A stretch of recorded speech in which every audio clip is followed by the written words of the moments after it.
Okay. Yes. Thank you to everyone for coming today. Today, we're going to be discussing John Wheeler's contribution to reality theory and how Chris Lang kind of formulates the CTMU as being a presentation of John Wheeler's idea. And the main thing which Wheeler is talking about is that is of relevance to us is the participatory universe. And this is talked about in two of his papers that he wrote that I read and very much liked were Beyond the Black Hole, which was published in 1980, and Information Physics and the Quantum, The Search for Links, which was published in 1989.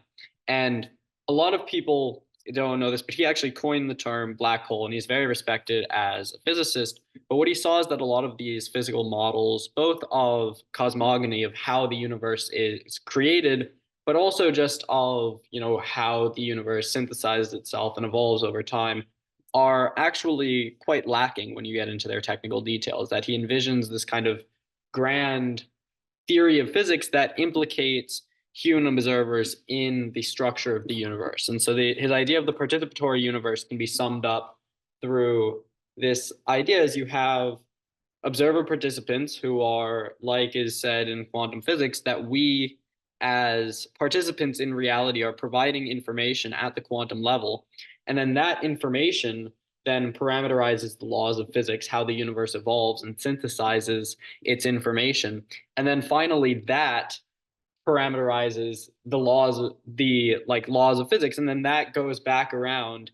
And then those laws of physics are actually finally adjusted in order for the emergence of human life, right? So it's a closed loop wherein observer participancy gives rise to itself. And this should ring a bell. This should remind you of this idea that we've been talking about of self-recognition and the universe's intrinsic drive to perceive itself. And according to Wheeler, it's doing this through observer participants. So this idea of a self-excited circuit is illustrated by him in his famous diagram of the U, which I can share right now. It's a very astute looking eye that is looking at the other edge of the U standing for the universe as a whole. I'm not sure if I can share this, but essentially what's happening in this diagram is you can see that the U, if you think of it going from right to left as temporal progression, is that the universe starts out in its early stages as kind of thin and not really super well defined, and then it gradually emerges and expands and conspans. It evolves in order such that eventually it reaches the complexity where you have beings such as us, which are structurally complex enough to observe and participate in the structure and dynamics of reality. And then Wheeler's thesis is that when you're working backwards, it's actually that observer participation that kind of molds the early stages of the universe, wherein the entire thing is driven by that intrinsic need for self-recognition. That is how we think of the universe. And that means that this is not usually how we think about things, but it actually makes perfect logical sense because we are observer participants. We're not something separate from the universe. We are a part of the universe. And that means that the universe, at the very least through us, has these abilities of observation, participation in itself. It's not just like passively watching itself unfold, but there's this self-determinacy part. It's actually working in creating its fulfillment. And the way it does this is through observer participants with free will. So it acquires this intelligence, this observation, this perception through this cognitive aspect to that. You could say that it's emergent, and emergent is usually a property of a system that only starts to exist once there's a lot of complexity going on and a lot of elements interacting. And so you can say that that's only an emergent part of the system, but actually what Langen and what Wheeler are saying is that that's a fundamental part of the system, right? Is that yes, life, consciousness, etc., let's say those evolved billions of years after the creation of the universe, that might be true, but they exist prior to their instantiation biologically. They originate metaphysically, and that means that that drive for life, consciousness, these things that are guiding the universe's evolution actually are intrinsic to reality. They are a lot more fundamental than even a lot of the physical laws that we usually think of, and they actually parameterize how it evolves. So the universe is trying to create life, it's trying to create consciousness, it's trying to create this observer participancy so that it can fulfill these causal loops. It says, by dint of placement, the I stands for the sensory or cognitive aspect of reality, perhaps even a human spectator within the universe, while the I as perceptual target represents the informational aspect of reality. And what the CTMU says, and what Christopher Langan has said in other publications, is that if you kind of ignore this, kind of superficial differences between humans and the real universe, after all, we are images of the ultimate reality, then the informational aspects and cognitive aspects, respectively, are equivalent to space and time. And so through this infocognition, through the way that reality transduces information through human observers, that means that, we are basically, that is how space-time is created, is that it's this self-simulation for the purpose of observers having this place to live and having this place to make choices. It all comes together in this way. And so the universe is thus described as infocognitive. Its fundamental elements are infocognition, these kind of base units of information that think about themselves in their kind of little way. But then also at the higher level, at the level of secondary tellers, we are basically both not only cognitive, but we model our own synthesis of information. So we have free will, we have self-determinacy, and we have the ability of consciousness, which is a very structurally complex form of cognition. And so Wheeler sees this and he thinks like, physics isn't really accounting for all of this. There's no explanation for why this should be the case, why we should live in a universe with these very advanced cognitive aspects. And especially, this is early 1970s, probably when he is thinking about this. This is something that's really come to the fore in physics, because in the 19th century, as I'm sure you know, people were very sure that we were like right on the horizon of having everything figured out, and we just have, a small set of physical laws, and that would describe everything in the universe. And then, you have these early guys, Heisenberg, Bohr, etc., the pioneers of quantum mechanics in the 20s and 30s, let's say. And they're actually coming along and saying, things aren't looking so deterministic. It's actually looking like humans, that these particles are sensitive to human observation, that there's some sort of participatory aspect. And that means that we can't fully describe reality as it actually appears to us within the formalisms of physical laws. So Wheeler is seeing this, and he works with, I believe it's Dirac, but he works with these quantum mechanics. He makes the Wheeler-Dirac equations, which are basically meant to synthesize the quantum mechanics and special and general relativity. And that's the first real attempt about that.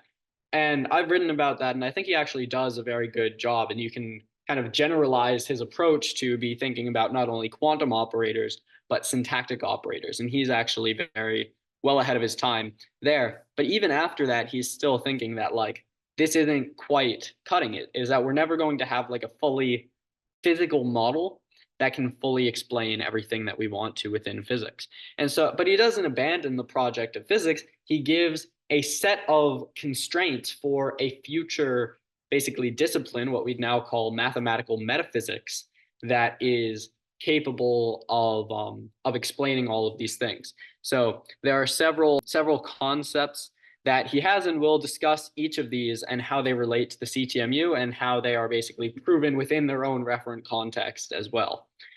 So first we have the self-excited circuit, which is basically exactly what I just talked about at the beginning, is that you first have observer participants, and these acts, these quanta of observer participancy, then become quantum information for the universe to evolve. That quantum information somehow synthesizes itself and basically concretizes itself as a set of physical laws. So that's what we've been talking about. We talked about last week with like the alternation between syntax and state, and how all of these states, they're cohering together. We have this grand system that has unified physical laws. And so we'll talk about later how that happens, and Wheeler actually addressed that. But basically, exactly like he says here, it is a logic loop in which physics gives rise to observer participancy gives rise to information, and information gives rise to physics.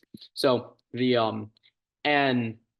and then we have the participatory universe, which is, just as we've been saying, it's that we as observer participants are actually somehow implicated in the structure and dynamics of reality. Is that there's this global structural reflexivity, which means it's self-calling. So the universe calls on things within itself. It calls on these observer participants in order to exist and evolve and grow. And that's how we get these things about reality, which are not obvious from its structure. There's like self-learning and self-memorizing. And all of these different things are part of this he calls it the self-excitative feedback of reality. Is that it's not just, you can think about, it's not just like a train that's like hurtling along the tracks. Like, oh, do we really have to go on this track? I want to go on a different one. It's actually able to create the track. It's able to create its pathway of evolution and generate that on the fly through the internal feedback of its observer participants. So that means that we are not like these emergent phenomenon that just like happen to exist. We are the process itself by which reality evolves. We are part of this metamorphism, this mapping that not only connects God and connects the global identity of reality to each of these secondary images, but that mapping is also the same as that which is constantly whipping reality. It's like and creating the next state. And so there's this thing where we are actually part of the grammar by which reality evolves. And so this is the CTMU formalization of what Wheeler calls the participatory anthropic principle. And I'm sure you've heard of the anthropic principle, which says that reality is somehow intentionally adjusted in some way such that humans will arise. The participatory anthropic principle, in one sense, qualifies that, and in one sense, takes it further. In one sense, it qualifies and says, it's not actually that reality is striving for human beings per se, but just this general drive for self-recognition, and then the creative evolution of the universe kind of figures that out. But then it also goes one step further and says that it's not only that it's striving for that, but that those participants in the future, as the space of potential, are acting on the present in order such that we have this evolution, and they are participating in it. Where that evolution is not something that is happening to these operators, to these secondary images, but they are part of the grammar by which the universe evolves. So he says, according to the participatory anthropic principle, we could not even imagine a universe that did not somewhere and for some stretch of time contain observers, because the very building materials of the universe are these acts of observer participancy. This is a very interesting statement that won't make a lot of sense within the referent context of the physical sciences. What are you talking about? We can't have physics or the universe without observer participants. That's like back to Copernicanism. That's like back to like geocentrism. It's just we're at the center of everything. But it's not exactly like that. It's more like this kind of new concept that's emerged in cosmology of not anthropocentrism, not that man is the center of the universe, but maybe you could call it anthropometrism. Man is the measure of the universe. And this goes back to, I believe it's Protagoras said, man is the measure of all things. So we are measuring reality and we are participating in its learning and memorization functions. So that means that we are the building blocks of reality. Reality is a self-simulation by, for, and through secondary participants in this global self-simulation. And that global identity is exploring and multiplexing its identity through each of these participants. So basically, this is sort of going back to classical philosophy. You can think about this in the way that George Berkeley talked about it. Is this guy composed the limerick? Berkeley's idea is basically, to be is to be perceived, is that being is dependent on perception. And so Berkeley had this limerick, which is based off of his philosophy, which is like, tell me, how does this tree continue to be? when there's no one about in the quad? Like, why? How can we have this stability of perceptual reality? Is the tree recreated when in between the time when no one is looking at it and when someone looks at it? And what he says is that, the answer to that, which is kind of this famous quote in Western philosophy, is the tree continues to be since it's observed by yours faithfully, God. And it's like a response between the observer and God. And that's actually how that's working, is that there's this kind of relationship between the observer and the global identity, wherein they are together participating, and there's basically this knowledge and this power that is able to descend down the muomorphism, down the mapping that connects God to his secondary images, but also determines the evolution of reality. And so you need to have this human registration, is how it's called in the physical sciences. Is That's kind of a term that's liked in quantum mechanics because it kind of implies that a machine could do it too. But really what you need is human observation. You need to have this world with observer participants. Is that without it, there's not really a point. And there's not, and like we said last week, reality has this general utility, which is what it's striving towards every single moment of its evolution. If it can't do that, if it can't be getting that self-recognition, that self-memorization, that self-learning, then its participation isn't working. It's going to find a better way to do that. So there's no way that you could have a universe that didn't, for some stretch of time, eventually figure out how to perceive and learn about itself, because that is the purpose of the universe. Otherwise, you just have a global identity with no extension. There wouldn't be, because there's no like benefit that's gotten from having this like deterministic and not like observed or perceived universe. Then it's not even doing it for itself. There's nothing that it is doing if there's no separation of identity. And the multiplexing of that perspective is that the universe is defined as the confluence of all of those different perspectives. So that's what you have to understand, is that the universe is the perspective of every single observer participant, and they are all working together, and those wills and those perspectives are somehow harmonized into a global reality frame. So then we get to how does law come about, is basically John Wheeler's next question of how, if we have this shared reality frame with all of these different perspectives, seemingly these would be in some sort of conflict. How does the universe get created? How does the universe determine its laws? And the universe has, at least at the level of like a fixed frame of reference, has very specific laws. It's like you have this sort of thing where the gravity is always the reciprocal of like the square root between the radii of two distances, or on Earth it's always 9.8 meters per second squared. And there's these very predictable exact laws. So how does that come? How do you get this order from this disorder?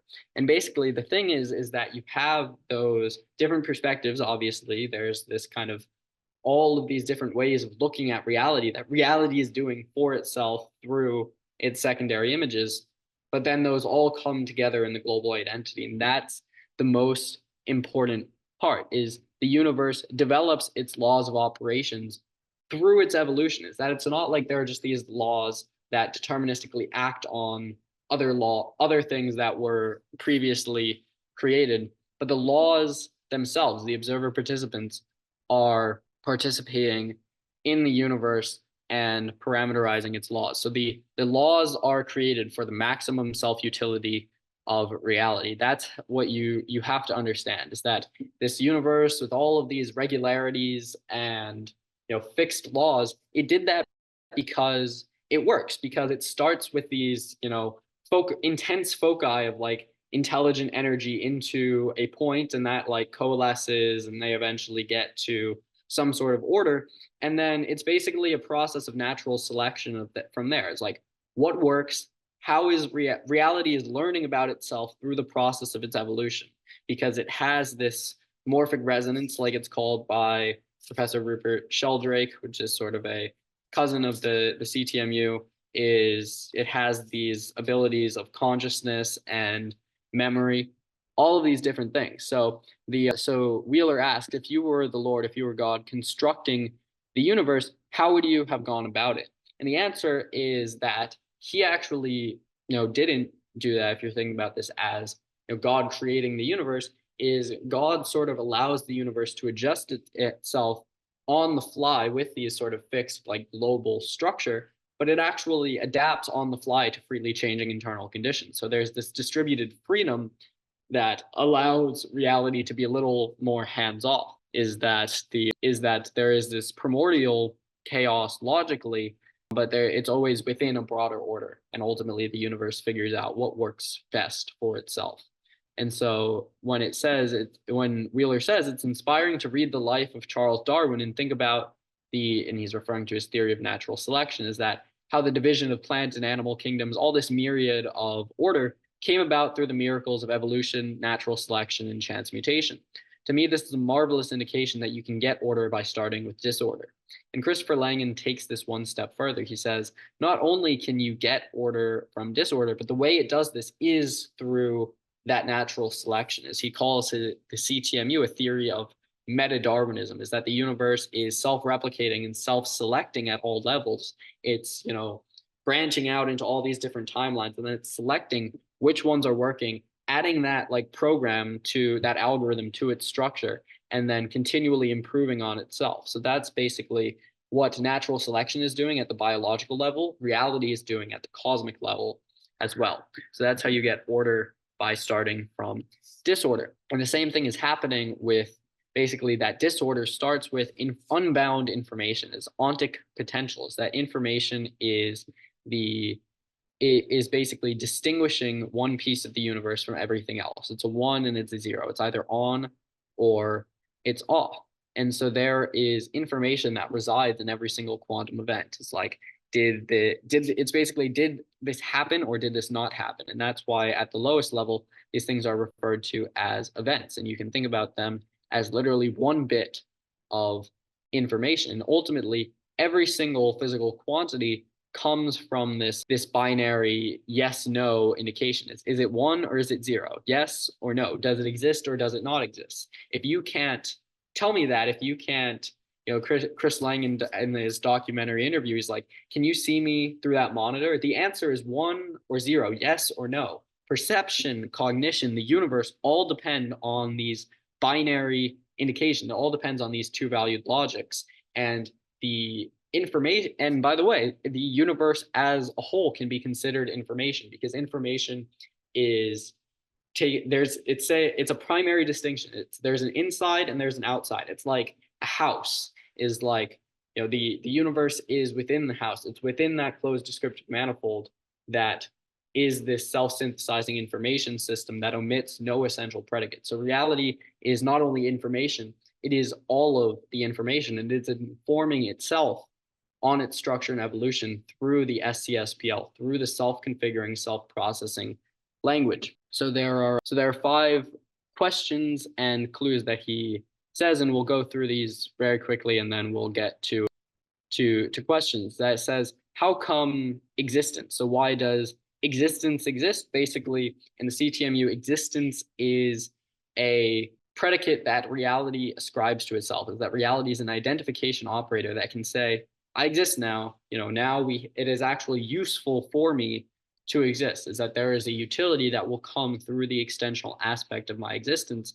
And the prior state of the universe, which is literally defined as nil constraint, unbound intellicis, requires no information in order to exist. So it is actually an ontic ground state. It is that which precedes any intelligible, recognizable universe. So even though it's not within the universe, it is needed as the very grounds of logic and intelligibility. So basically existence, there is a pathway that reality finds that it is useful for it to exist, and it sort of contracts itself. It sort of takes it a little bit of its essence out of this space that's marked out as creation, and then it has this informational thing where it separates itself, it separates the inside from the outside, and then ultimately we have this universe. Great. So Wheeler says, he reaches these great conclusions. He basically says the universe is not mechanistic. It's not, there's nothing like pre-established that's determining what's happening. There's not like, space and time is not an ultimate thing. It's an emergent thing from the structure of reality. And same with quantum theory. Quantum theory, space, time, all of these things are emergent, and basically we have to go back to the substrate of all informational systems, which is these binary yes no indications. We have to say this is the universe, this is not the universe. That's why existence exists, is because the universe like is bringing itself into existence. It's ascribing existence to itself retrocausally, that there is this future observer participancy that is saying this would be a really good thing to exist. We should think about creating this thing with, you know, all of this self-recognition. Think about how much further its structure and our structure will be furthered by the development of life and observer participancy and so forth. So the quantum is basically, that's just a, you know, the below a certain level, you know, there are these quantum operators whereby quantum wave functions, the space of potentiality collapses into quantum particles.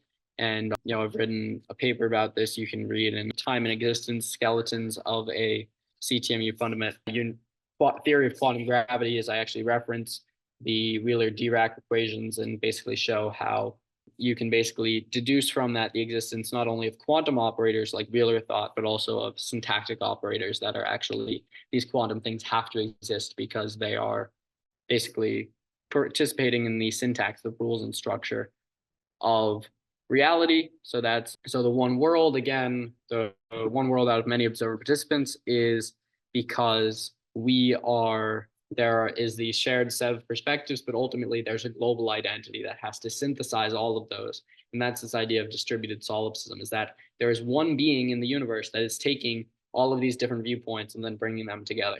So observer participants, you know, basically their difference between one another implies that they live in a shared reality. And that shared reality takes a considerable amount of structure to meld together all of their different wills and viewpoints and so forth within a global unitary manifold. There is one universe, there's one reality that we're all living in, and that takes a fair bit of structure. And that's basically what this whole self-excited circuit thing is trying to figure out, is what is the relationship between human observation, human participation, and how the universe melds together all of these different perspectives, even though we seem on a superficial level to be like fundamentally separate beings with conflicting, not only different perspectives, but conflicting perspectives. I'm seeing one thing, you're seeing something else. How is the universe working like that? And the answer is that it's actually generative. It's actually, we observer participants are secondary images of the same thing,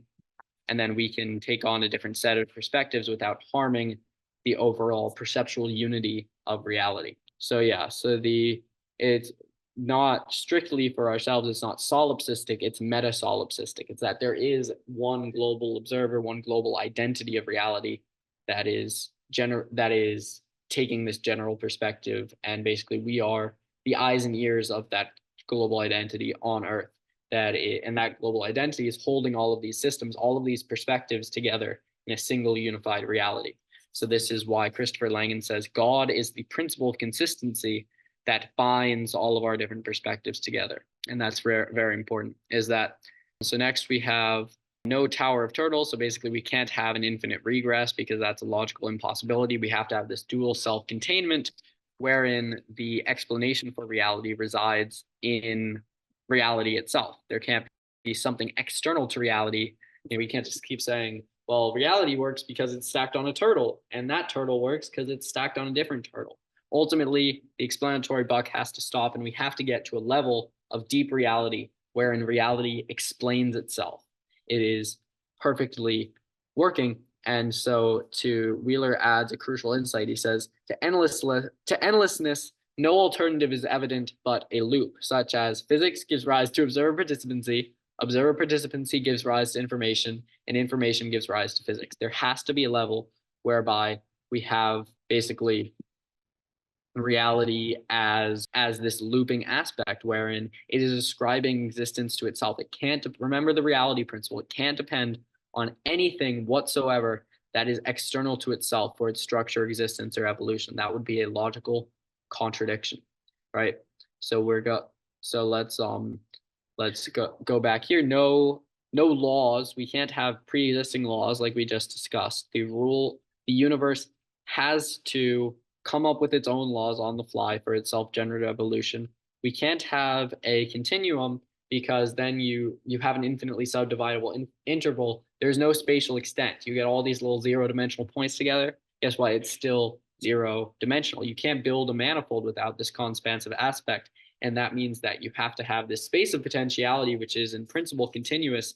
But the way that reality actually appears to us is discrete, is that it doesn't really make sense to think about space and time. And this is what modern physics has revealed below the levels of Planck lengths and Planck time, which I think are respectively on the order of around 10 to the negative 34 meters and 10 to the negative 48 seconds. Is reality is actually quantized at the fundamental level.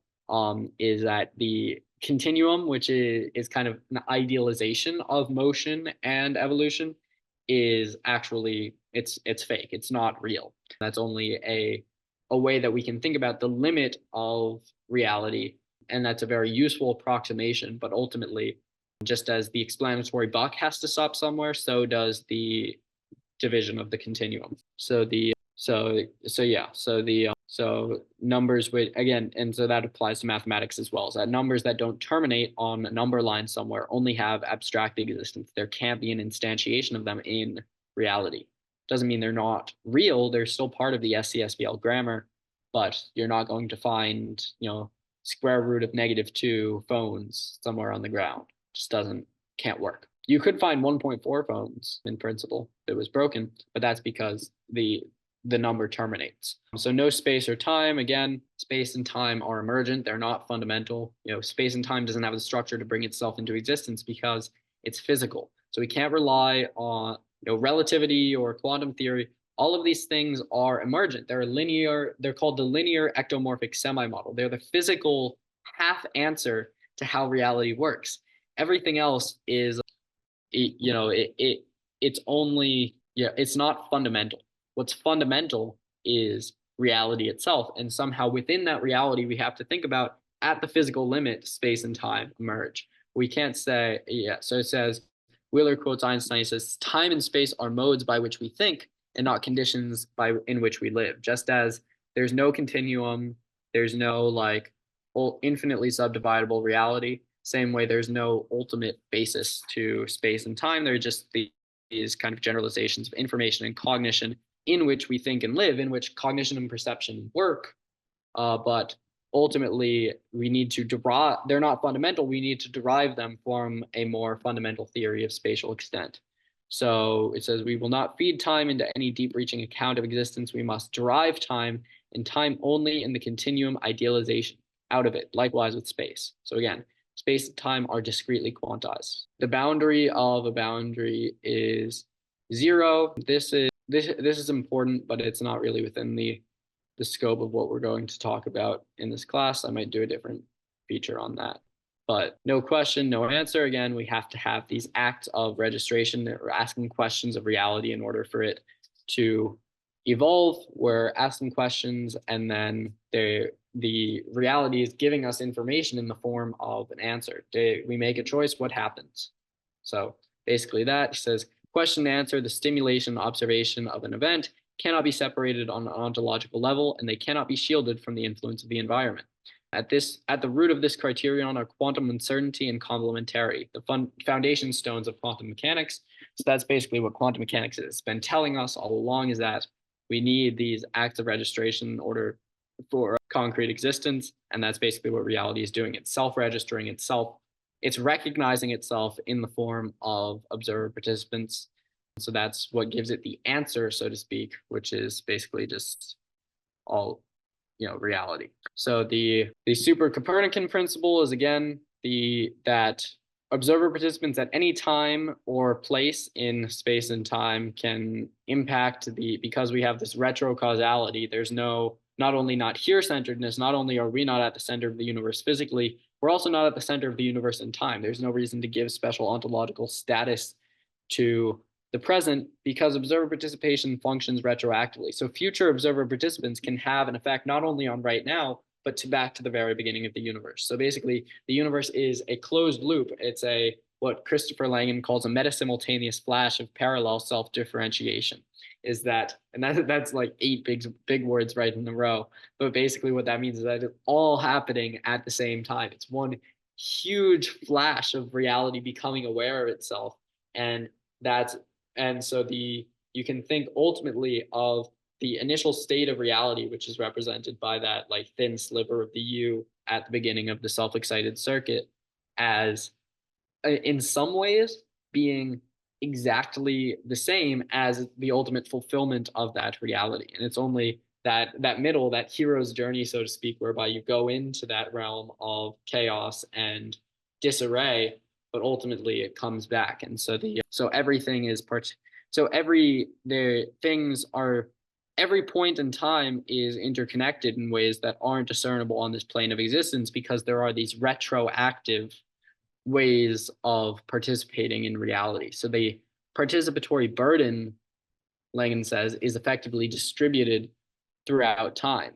So even though, we as humans aren't providing enough information to create the universe, someone in the future will, and so that burden is distributed over all of time until ultimately, because reality is a system that is striving towards its complete and total self-fulfillment. The bits we haven't provided enough information yet, but we're working on it. We're getting there.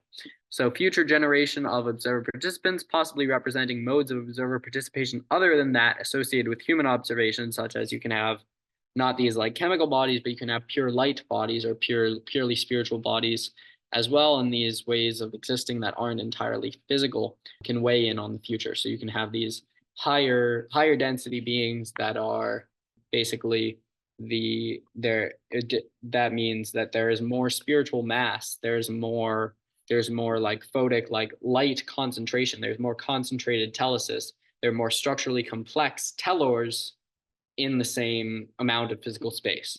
So they're going to get more compact in the future in terms of our spiritual density. So they're weighing in right now.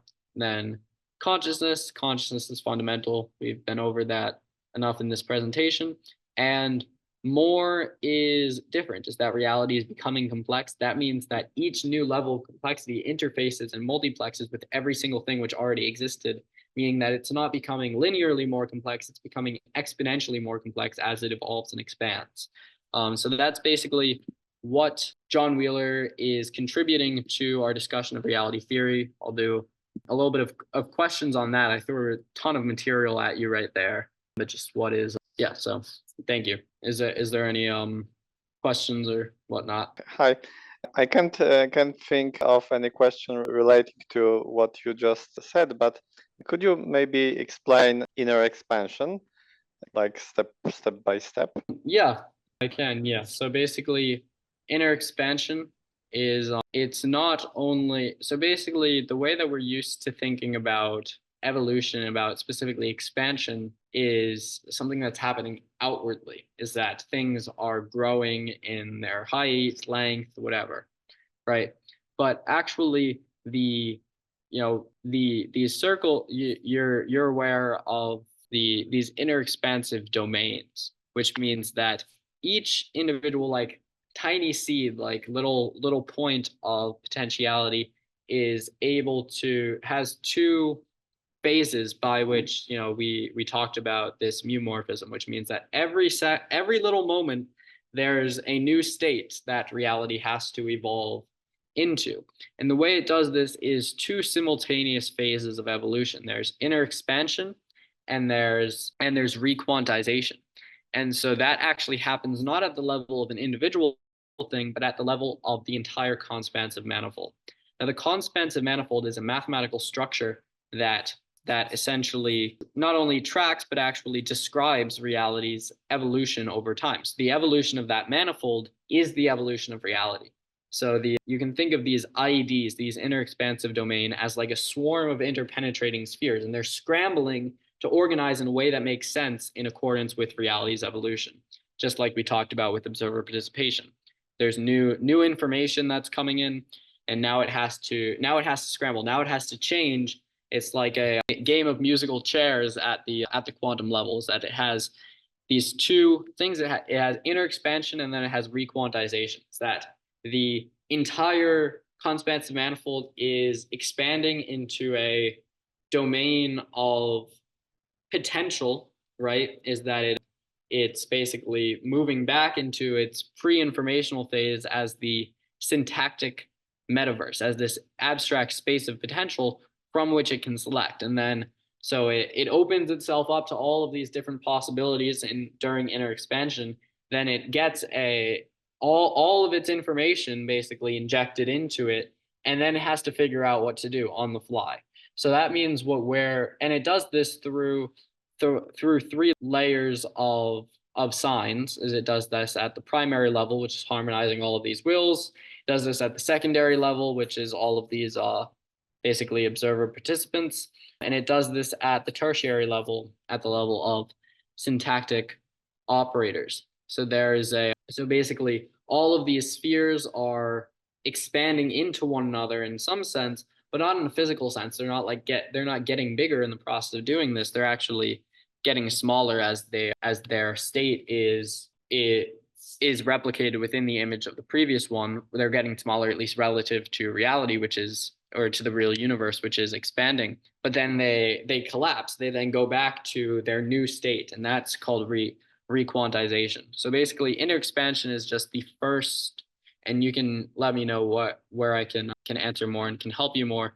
But basically, the simple thing is that inner expansion is the first phase of this two-phase process of evolution that we call conspansion, which is contraction. It's getting small. A new state is getting created within the image of a previous one. Contraction through expansion is that the universe as a whole is expanding and evolving in accordance with this metric of how fast its state is being replicated within the previous one. Okay, thanks. There were several pieces of information that were really important for me. First, that this conspansion happens at once for the whole conspansive manifold, like for all syntactors at once, yes? Yes, that's exactly right. Okay, and that it's layered process, meaning that you have this three layers of syntactors. But I still don't get why the shrinking process, like what exactly is shrinking? Like, what is the metric, like compared to what? It's smaller compared to what? Yeah, so it's only kind of metaphorically getting smaller. Is that it's not in a real sense, it's only getting smaller relative to the metric of the universe, so that the universe is now a bigger space of potential. More things have happened in the universe, which means that it is relative to its contents, it is bigger. But in an ultimate sense, you can think of, yes, this expansion is happening. The expansion of this system is happening relative to its contents, and the contents are getting smaller relative to the system. But the medium itself is fixed. There's no actual movement in reality whatsoever. It's all internal, it's all just these internal dynamics. So you don't really have to think about it in terms of expansion and contraction, although you can, and that's how modern physics has chosen to think about it, in terms of they'll say the universe is expanding at a accelerating rate. But you could just as easily say that the universe is evolving at an increasing rate. But basically, it's just describing the rate at which things are evolving, is that the contents are getting like relatively smaller, but ultimately there's nothing. This is an axiom of the CTMU, is that nothing moves. It's just self-substitution. Is that basically you can think about it almost like, if you think of each inner expansive domain as a circle, the next inner expansive domain has to be created within the previous one, because it is a replication of that. So it's getting smaller as a content relative to the universe, but it's not like I don't know how helpful it is to think about it as the universe actually getting bigger. I think you can just forget that formulation and just think of it as the universe evolving and the relationship between the system and its contents. Oh, thank you very much. That helped a lot, especially the part when you said about rate of evolution. Thanks again. Yeah, thank you. Glad I could help. So another question related to what was this seminar about. You said about this something like the observer from the future creates the past. Yes. Yeah. But who creates this observer in the future? They are existing as a telon, basically a metaphysical possibility, and that which is basically the best path of evolution. So they are the terminus of that. They are the end of whatever process reality is trying to take, and like they are as that drive, as something that could potentially happen, are informing the present moment and are informing, in fact, past moments on what will happen. So it's not like there is a path that's already determined, like, in 10,000 years, Fred and Bob are going to exist and they are making choices about that. And for example, and you know this, like you're not making choices right now in a strict sense about like what happened billions of years ago, but you as a thing that could possibly exist and the thing which was valuable to exist are backwardly in time informing the evolution of the universe. Okay, yeah, I get that the part that it's not deterministic, but I was confused whether they have actual or potential existence. So basically you said that they exist, but as a potential. They exist as a potential. They exist as a potential, but and this is one of the things that's talked about by one of these medieval scholastic philosophers, Thomas Aquinas, is that act and potency at like the fundamental level have to be the same. Is that if something is potential and it is acting on reality, then that means that it is, in some sense, it is actual. It is something that actually exists, but it's not something that is realized in the present moment. So there's not as much of a difference in the CTMU between something which actually exists and something which potentially exists. And that's why it's able to, even though it only technically has potential existence at the present moment, it's still able to backwardly kind of inform evolution as a drive for something that could happen in the future. Okay, so that's thank you. That's the distinction I didn't. I mean, the concept I wasn't aware of that.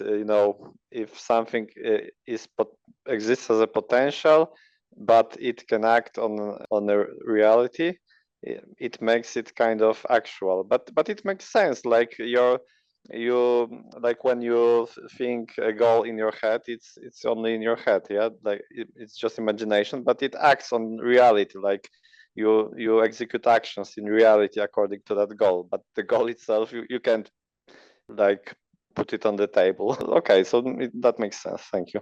Yeah, and then I'll answer the question from Adrian in the chat is and I can share this. I took a screenshot that says, so here it says, is this basically, and this is how Christopher Langan in the mathematical metaphysics paper defines the metalinguistic identity of reality. And it's like, is that a tower of turtles? No, it's basically, you can think of it, if you want to use the parlance, as a turtle that's standing on itself. Is that there is a meta language that is a coincidence of language and universe, right? The language describes the universe embodies the language, they are self-dual to one another. And then there is M prime, which is the connection between the language, which says the universe, because the language and universe both inhere within M, that means they're self-dual to one another. And then M prime prime, which says that the ultimate identity is inheres within, is self-dual to LU, which is also the same as just the identity. And so technically, yes, you can go up with this infinitely, but you just define M as but the way that M is defined, the way that the meta language is defined in the CTMU, is as the ultimate terminus of this process. So again, it's a meta language that has to bring itself into existence. It's a turtle standing on itself. Is that the L and U, it basically all reduces back to that first identity, is that M dynamically couples language and universe such that it's able to bring itself into existence and define M as that coupling. So there's no tower of turtles, because there's not an infinite number of turtles. There's not, oh well, now M is MLU, but actually you just define M as the infinite order series of that process. So it is an infinitely recursive process. You can think of it kind of as an infinite tower of turtles, but it is like at an ultimate level, it's not, because it has that entire object, that entire tower within one dynamical object, and therefore it's able to evolve and expand on that basis through and basically the process by which LU assimilates itself into M is through the dynamical evolution of the system, which you can think of as only occurring in M. So everything is integrated within that mapping. So I would say that still fulfills the criteria of John Wheeler for no tower of turtles. Even he's not saying that reality has to remain unexplained, that there has to be a turtle that's not standing on anything. But yeah, exactly as Adrian says, it's because it generates the higher level as needed. It has this. It is basically using this superposition of L and U to adapt on the fly to its freely changing internal conditions. If no one else has any questions, I'd like to wrap up soon. But thank you to everyone who came. And I will take any final thoughts, comments, concerns, questions. All right, amazing. Thank you to everyone who came out here today. I'll try to be a bit more regular with my scheduling and do it a little bit more in advance. I think we could. There's a lot of people who didn't know that this was happening right now, but thank you to everyone who came. God bless. Have a good Sunday. Take care. Thanks. Bye. Bye.